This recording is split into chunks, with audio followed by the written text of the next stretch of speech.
Hello, hello. Kumusta mga kababayan? Welcome back sa ating vlog. Bali ngayong araw, pag-usapan natin ay sa video ito, ang pag-uusapan natin ay tungkol sa remittance na ginagamit ko sa pagpapadala ng pera sa Pinas. May mga kababayan kasi tayong nagtatanong at nanghihingi ng idea kung ano ba yung pinakamagandang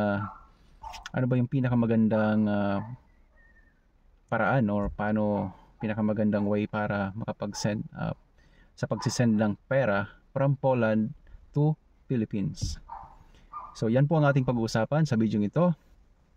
Kaya doon sa mga interesado po sa mga ganitong klaseng video, bago tayo mag-umpisa, please huwag niyong kakalimutan na mag-subscribe sa ating YouTube channel o di kaya ay mag-follow sa ating Facebook account. Okay? So huwag niyo pong kakalimutan, paki-follow at pa-like and share na rin ang ating mga video. Baka meron pa kayong magustuhang mga video, explore nyo lang po itong ating vlog, explore nyo lang po yung ating mga video at check na marami kayong matututunan tungkol sa buhay OFW at paano mag-apply papuntang Poland. Tara, umpisahan na natin itong ating usapan. Ganito lang po kasimple. Ang unang gagawin is pumunta lang po sa baba ng video na to. Makikita nyo po doon sa description box sa baba ng video na ito yung link. At itap po natin yung link na yon. At pag natap natin ay madadirect po tayo doon sa App Store or Play Store. Ang pangalan po ng app natin ay TransferWise or makikita nyo Wise. And then install lang po yon. And then pag na-install nyo, then open nyo lang po. And then tap nyo yung Get Started. Then syempre dahil bago pa lang tayo, punta po tayo sa Register. And then sa registration, so kailangan po natin gumamit ng active email address. So, wag po kayo gagamit ng hindi active. Okay? At pag na-enter na natin yon, then punta po tayo sa email natin, sa Gmail. Dahil kailangan po natin i-confirm si TransferWise or i-authorize doon sa email. Ayan. So, tap lang po natin yung confirm.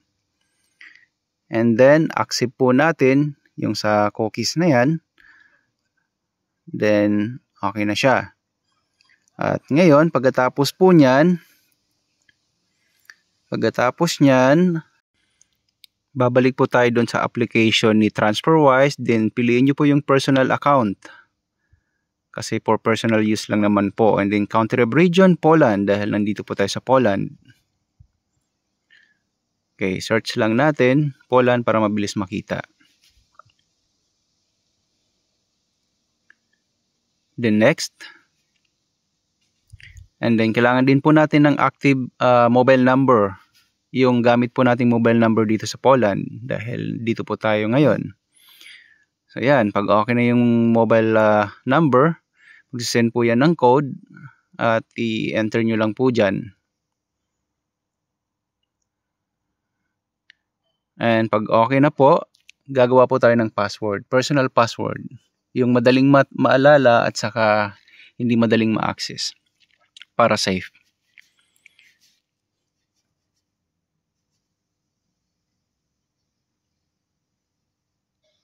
Yan. Then pag okay na yung password nyo, tap register.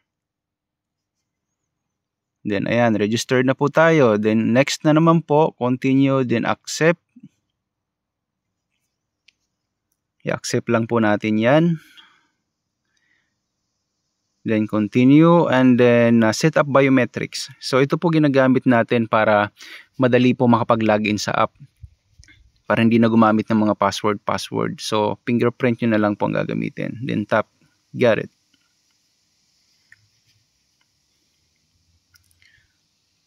Then what would you do first? So send money or receive money? But pwede po nating skip yun.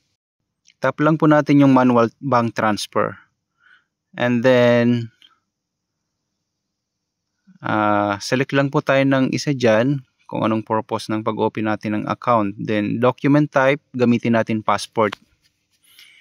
Passport na kasi sigurado mayroon tayo lahat yan. Then, Philippines, since yung passport natin is issued by Philippines. Okay, then continue.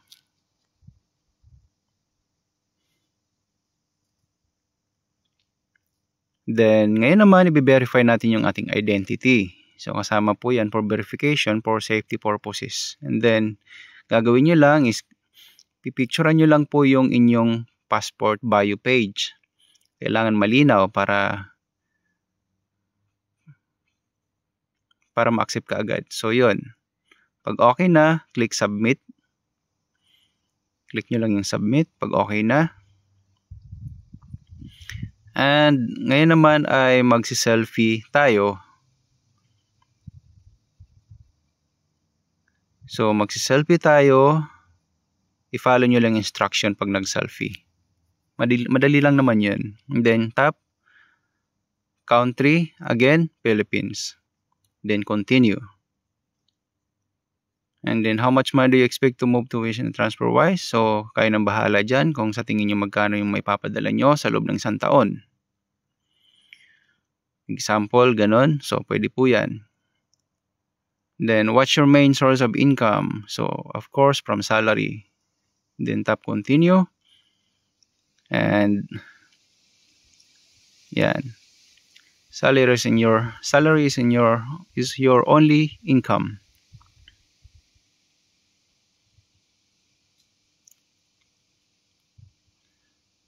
Ngayon naman, how to pay by manual bank transfer. So, basahin niyo po muna yung instruction na yan para at least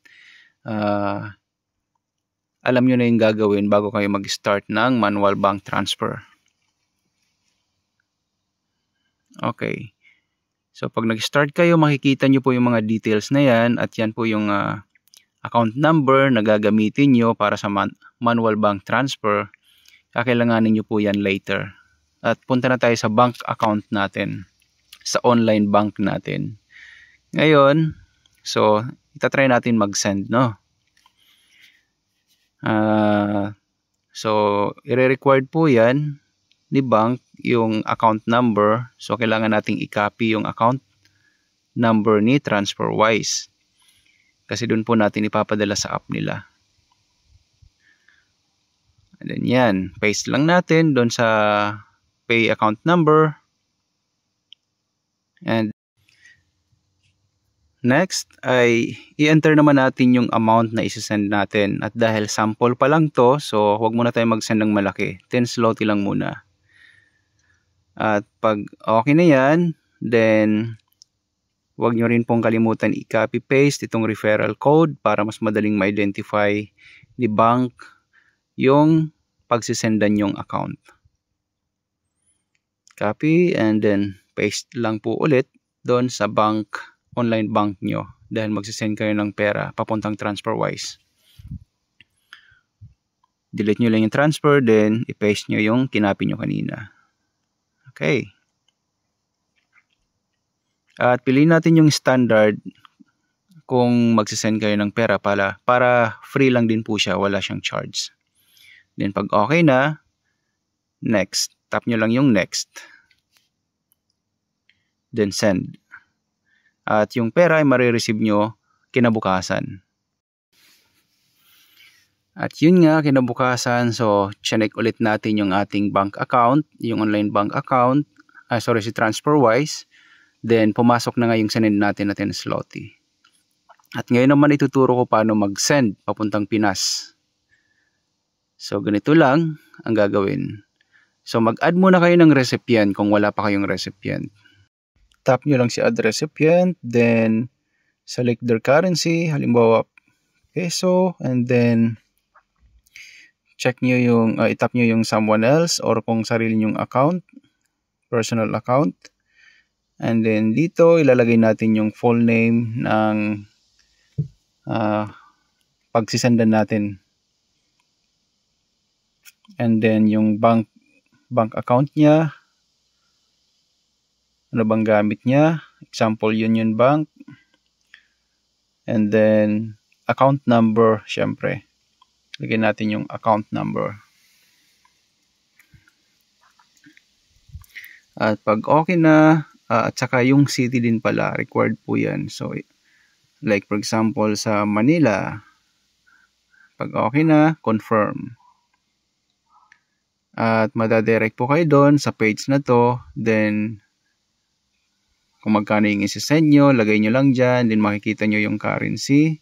Kung magkano yung palitan. At kung magkano yung marireceive niya in peso. At pag na-review nyo na, tap continue lang. And reason for transfer. Then click submit. Review your transfer. Pag okay na, continue to pay. And yun lang po. Tapos na po ang ating tutorial. Maraming salamat sa panonood and see you in our next video.